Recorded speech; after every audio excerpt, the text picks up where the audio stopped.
안녕하세요. 경제를 말하다입니다. 얼마 전 반도체 산업에 아주 큰 경종을 울리는 인사가 있었습니다. 바로 인텔 IBM 2.0의 아버지라고 불리는 팻 갤싱어의 사임이 있었죠. 원조 인텔맨의 엔지니어 출신 기술통으로 불리는 패트릭 갤싱어의 사임은 반도체 산업계에 많은 것을 시사한다고 생각하여 주제를 잡게 되었습니다. 원래는 하이브리드 본딩에 대한 기술적 설명으로 시리즈를 이어가려고 했었는데 어쨌든 지난주에 가장 굵직한 반도체 업계의 이슈 중에 하나는 팻 갤싱어의 사임이었어요. 그렇기 때문에 이것에 대해서 간단하게 다루고 넘어가는 게 좋겠다라는 생각을 했습니다. 자, 그렇다면 지금부터 패트릭 갤싱어라는 사람이 누구인가에 대해서 간단하게 살펴보고요. 또한 그의 사임이 반도체 산업계에 울리는 경종은 무엇인가에 대해서도 간단하게 살펴보는 시간을 갖도록 하겠습니다.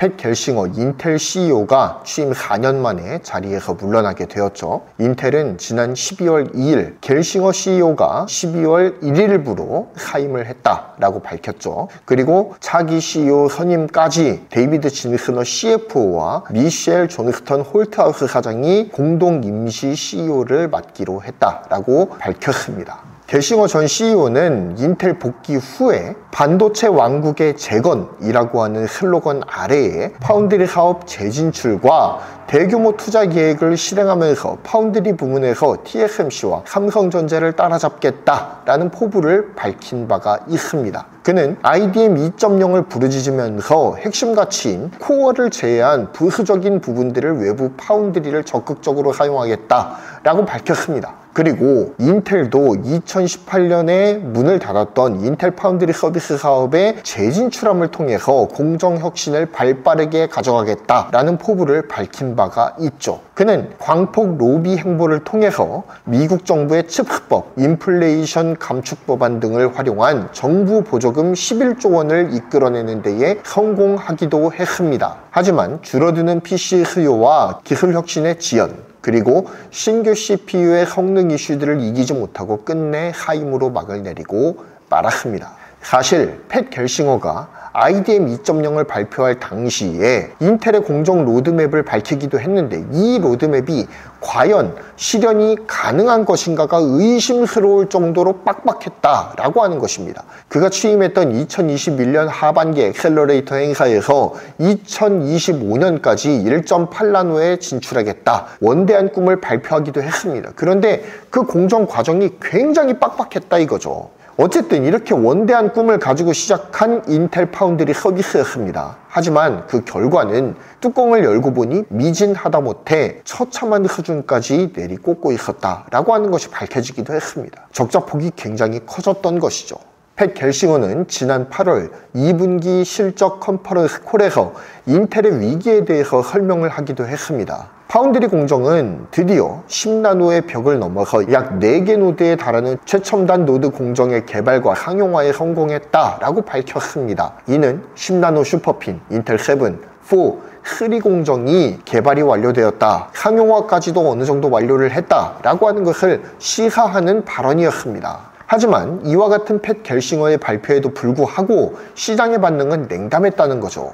과연 인텔이 신규 공정에서의 수주에 성공할 수 있겠느냐라는 것에 대해서 굉장한 회의적인 시각을 보였던 것입니다. 또한 신규 공정을 개발을 완료했다라고는 하지만 양산 수율이 과연 잡혔느냐의 문제는 또 다른 문제라는 것이죠. 이러한 의구심에 대해서는 제대로 된 해명을 내놓지 못했다는 한계도 분명하게 존재했습니다. 물론 팻 갤싱어의 인텔이 기술 개발 속도를 굉장히 빠르게 가져가면서 TSMC와 삼성전자와의 기술 격차를 좁히고자 하는 노력과 그 시도가 굉장히 발빠르게 이루어진 것에 대해서는 긍정적인 평가를 내릴 수도 있겠다라는 생각이 들기도 합니다. 하지만 공정기술을 개발하는데 너무 급하게 드라이브를 걸다 보니까 양산 수율도 확보하지 못한 상황에서 수주 실적 또한 내리꽂을 수밖에 없었고, TSMC나 삼성전자에게 일방적으로 밀리면서 물량을 확보하지 못하니 그간의 투자가 무위로 돌아가면서 손실폭이 더욱더 커지게 되었다라고 하는 것이죠. 투자한 장비와 공장 그리고 사람들에 대한 유지후선비, 감가상각, 라인 구축에 들어간 투자금 그리고 인건비 등등등 이러한 비용들이 고스란히 인텔 파운드리의 적자로 돌아오게 되었습니다. 이는 삼성 파운드리의 상황과도 꽤나 유사한 양상을 보이고 있는 것이 사실이죠. 사실 삼성전자도 세계 최초로 7나노 EUV를 도입한 것을 시작으로 해서 3나노에서는 세계 최초로 GAA 공정까지 성공을 시켰습니다. 하지만 결과는 어떻게 되었죠? 최첨단 공정의 수주에 연달아서 실패하면서 먼저 가져갔던 투자가 결실을 이루지 못하고 과잉 투자로 점철되어서 적자값으로 모조리 찍히게 되었다라고 하는 처참한 성적표를 받아야만 했습니다. 인텔도 거의 비슷한 상황이라고 보면 되는 거예요. 게다가 PC 수요의 감소와 시장 회복 속도의 둔화는 PC용 CPU를 주력으로 삼는 인텔의 사업 구조의 직격탄으로 돌아오게 된 것이죠. 매출 부진이 계속되면서 인텔의 주가가 급락하기 시작합니다. PC용 CPU에서의 매출 감소를 상쇄해 주던 서버와 데이터 센터용 CPU 사업도 그 점유율을 경쟁자인 AMD에게 그리고 엔비디아에게 지속적으로 내주면서 독점 구도가 깨지고 있는 양상이 벌어지고 있습니다. 이러한 시장 상황은 인텔의 강력한 구조조정에 대한 압박으로 돌아오게 되었죠. 그래서 8월 2분기 실적 컨퍼런스 콜에서 팻 갤싱어는 앞으로 구조조정을 통해서 최소 15,000명 이상의 대규모 정리 해고를 하겠다라고 밝힌 바가 있습니다. 그리고 지금도 계속해서 구조조정이 이루어지고 있는 상황이죠. 경영난 속에서 바이든 행정부의 지원금 규모도 크게 줄어드는 정치적 악재까지 겹치고 말았습니다. 또한 갤싱어는 또 하나의 굴욕을 마주해야만 했는데요. 인텔이 다우존스 산업지수 종목에서 탈락해버리는 초유의 사태가 일어나고 만 것입니다. 반도체 제국이라 불리웠던 인텔이 위기에 휩싸이자 CEO였던 갤싱어도 위기에 봉착할 수밖에 없게 되었습니다. 그리고 이 위기에 대한 책임으로부터 자유로울 수가 없는 것이 대규모 투자들이 갤싱어의 시대에 일어났단 말이죠. 그리고 그 대규모 투자들이 결실을 이룬 것이 아니라 모조리 적자로 두드려 맞게 되니까 갤싱어 차원에서도 이거는 굉장히 굴욕적인 결과이자 또한 책임을 질 수밖에 없는 상황으로 내몰렸다고 봐야 되는 것이죠. 자, 참으로 아이러니한 일입니다. 크루자니크의 암흑 에너지로부터 인텔을 구원할 호프로 등판했었던 이 팻 갤싱어가 이제는 인텔 몰락의 주범으로 몰리는 이러한 아이러니의 연출이 참 슬픈 것이죠. 자, 그렇다면 이렇게 불명예 사임으로 막을 내리고만 팻 갤싱어, 그는 누구였을까요? 그는 미국의 기술 경영자이자 엔지니어입니다. 인텔의 CEO로 재직을 하다가 최근 사임을 하게 되었습니다. 그는 뛰어난 기술적 배경과 리더십으로 IT 업계에서 주목을 받아오던 인물이에요. 그는 18세에 인텔의 엔지니어로 처음 입사를 하게 되었습니다. 그러면서 반도체 업계에 첫 발을 들이밀었어요. 그는 열심히 일했던 평사원이었습니다. 그는 입사 후 그의 기술적인 역량을 인정받으면서 빠르게 승진을 하죠. 특히 그는 인텔에서 근무하면서 대학원 학위까지 따내면서 결국 최고 기술 책임자 CTO라고 부르죠. 이 CTO 자리까지 올라오는 데에 성공을 합니다. 그는 인텔에서만 30년을 근무한 인텔의 프랜차이즈 스타였어요. 이후 2012년에는 인텔을 떠나게 됩니다. 그러면서 가상화 소프트웨어 업체인 VM웨어의 CEO 자리에 올랐습니다. VM웨어의 연간 매출을 3배 이상 성장하게 만드는 주역으로 자리매김을 하게 되었습니다. 이 시기 VM웨어는 가상화 기술과 클라우드 컴퓨팅 분야에서 급성장을 이룩하면서 글로벌 IT 시장에서 중요한 위치를 차지하게 되었고요. 갤싱어는 기술 중심 경영자로서의 명성을 쌓게 되었습니다. 결국엔 팻 갤싱어의 기술 리더로서의 명성을 쌓아올릴 수 있도록 해준 발판은 VM웨어 CEO 시절이었다라고 볼 수가 있는 것이죠. 한마디로 그는 기술을 기반으로 하면서도 경영 능력까지 인정받았던 말 그대로 팔방미인형의 경영자였다라고 보아도 과언은 아닐 거예요. 밑바닥에서부터 성장해서 한 기업의 오너 위치까지 올라섰기 때문에 흑수저 신화로 불리기도 한 인물입니다. 이러한 흑수저 신화를 일궈낸 그의 능력은 충분히 평가받을 만하다. 이것까지 폄훼돼서는 안 된다라는 생각이 강하게 듭니다. 그는 지난 2021년 12년 만에 인텔의 CEO로 복귀를 하게 되었어요. 그는 반도체 왕국 재건을 목표로 파운드리 산업에 재진출하고 아까 앞서서 설명드린 것과 같이 말이죠. 대규모 투자 계획을 연달아서 발표하면서 인텔의 혁신을 이끌겠다라고 하는 포부를 밝히고 그 모습을 정확하게 보여줬다고 생각합니다. 그리고 그 주된 내용이 앞서 소개해드렸던 IDM 2.0 플랜이었다라는 것이죠. 특히 이 발빠른 공정기술 개발과 상용화를 통해서 삼성전자, TSMC와 경쟁해서 다시 우위에 서기 위해서 부단한 노력을 한 것은 사실입니다. 그가 CEO에 취임한 이후에 10나노 슈퍼핀 공정을 통해서 생산한 12세대 CPU가 호평을 받으면서 인텔의 가능성이 보이기 시작했습니다. 빅리틀 구조를 채용하면서 고성능, 고전력의 대명사였던 X86 진영에서의 변화를 추구하기 시작했다라는 것입니다. 그러나 12세대는 호평을 받았을지 모르겠지만 그 이후 세대가 줄줄이 죽을 써버리는 거예요. 13세대의 경우에는 전 세대의 코어 구성을 그대로 가져가고 캐시 메모리의 용량만 늘려서 출시하는 등 이 개발 능력에 대한 한계를 명확하게 보여주기 시작합니다. 게다가 2023년과 2024년에 불거졌던 13세대 CPU 그리고 14세대 CPU의 불량 이슈가 있었죠. 이것은 인텔을 나락으로 떨어뜨리는 지렛대 역할을 톡톡히 하면서 팻 겔싱어의 퇴임을 부추기게 되었습니다. 14세대도 13세대 코어 구성을 그대로 가져가기 때문에 13세대에서 일어났던 오버클럭을 할 시에 컴퓨터가 다운되어 버리는 그런 이슈는 계속해서 이어지게 되었다라고 하는 것이죠.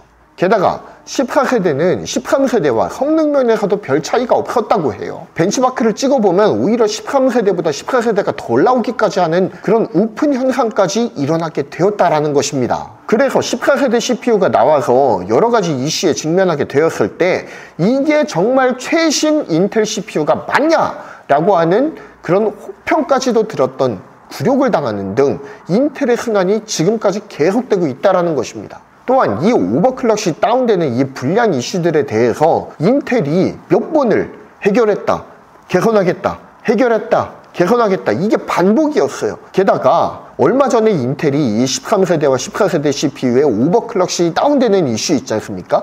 이것을 완벽하게 해결했다라고 선언까지 했습니다. 그럼에도 불구하고 산발적으로 동일 이슈가 계속해서 벌어지는 것은 여전하고요. 성능 저하 이슈도 개선되지가 않았습니다. 그렇기 때문에 이걸 정말 개선한 것이 맞느냐라고 하는 비아냥을 마주할 수밖에 없었다라는 것이죠. 이후에 코어 울트라 시리즈를 통해서 그나마 자존감을 회복하는가 싶었던 인텔은 또다시 성능 이슈와 맞닥뜨려야 했습니다. 이는 저전력에 집중을 하다 보니까 성능 면에서 경쟁사 AMD의 최신 CPU와 비교를 했을 때 낮은 성능 수준을 보여주는 처참한 모습을 보여주고 말았다라는 것이죠. 물론 인공지능과 GPU 성능 그리고 저전력에 집중을 했다라고 밝혔지만 떨어지는 성능 때문에 일말의 기대를 가졌던 인텔 CPU 팬들의 기대감을 여지없이 무너뜨렸다라고 하는 평가를 받으면서 팻 겔싱어의 시대를 문 닫게 하는 트리거가 되었다라는 것이죠. 사실 인텔 CPU가 여러 가지 말이 많긴 했지만 신제품이 나올 때마다 경쟁사 AMD의 최신 제품과 성능 벤치마크를 찍어보았을 땐 항상 우위에 있었던 것이 사실이긴 합니다. 그래서 아직까지는 인텔이 AMD보다 낫다라고 하는 그런 상대적인 평가들이 꽤 있었던 것도 사실이에요. 하지만 이번만큼은 AMD에게 성능 벤치마크에서 완벽하게 밀림을 통해서 인텔의 시대가 실질적으로 저물고 있음을 단적으로 보여주고 말았다라는 것입니다. 타사 대비 뒤처진 기술력을 만회하고 다시 옛 영광의 시대를 되찾기 위해서 부푼 꿈과 부담감을 안고 화려하게 인텔로 복귀했던 겔싱어에게 이젠 누가 봐도 뒤떨어진다라고 밖에 볼 수 없는 인텔의 설계 능력과 공정 능력의 한계는 그가 극복하기에는 너무나도 큰 짐이었다라고 하는 것이죠. 한 사람의 스타급 리더만으로는 도저히 극복할 수 없는 큰 갭 차이에 겔싱어라는 큰 별이 쓰러지고 말았다라고 볼 수가 있겠습니다. 경쟁력을 상실해버린 거함은 아무리 레전드가 복귀를 해도 답이 없음을 보여주는 단적인 예가 되어버리고 말았습니다. 인텔로서는 이것만한 굴욕이 없을 것 같아요. 자, 영상을 좀 마무리를 해보겠습니다. 겔싱어의 시대는 저물었습니다. 인텔은 다시 임시 비상경영체제로 돌입을 하게 되었습니다. 팻 겔싱어의 화려하고 비장했던 복귀는 처참한 실패의 상흔만을 남긴 채 마무리되었습니다. 기술적인 격차를 줄이기 위한 겔싱어의 과감한 투자와 무모하리만치 빡빡했던 공정개발 일정들을 그나마 기한 내에 마무리하기 위해 애썼던 그의 업적은 분명 긍정적으로 평가받아 마땅할 것입니다. 하지만 아무리 스타급 CEO가 복귀를 했다고 하더라도 이미 쓰러지기 시작해버린 거암에 난 구멍을 메우고 기울어진 배를 다시 일으켜 세우기에는 너무 늦었다는 점을 여실하게 보여주었습니다. 한마디로 말해서 지금 잡혀 들어가신 분이 있죠?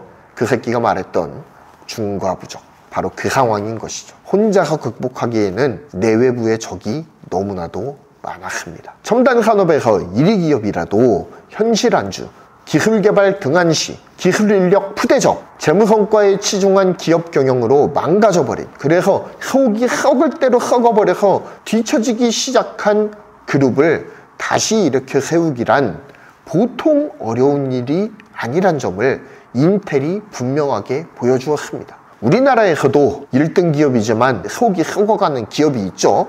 바로 삼성입니다. 삼성도 인텔이랑 거의 비슷한 것 같아요. 기술통들이 수장의 자리를 내줘버리고 재무통들이 자리를 꿰차고 앉으면서 점차 재무성과에 집착하는 경영으로 흘러가게 되었고, 보고서 경영을 하게 되고 비효율적 경영을 하게 되고 사사건건 누누이 참견하는 참견 경영이 이어지게 되었다라는 것이죠. 기술 개발을 등한시했고 미래 기술에 대한 과감한 투자보다는 재무 안정성에 치중한 안일한 경영을 했다 라고밖에 평가를 할 수밖에 없는 것이 작금의 삼성의 모습이에요. 기술 진보보다는 점유율 확보에 목을 매느냐고 브랜드 이미지를 스스로 무너뜨리고 성능과 혁신보다는 원가 절감에 집착하는 모습을 보여주었습니다.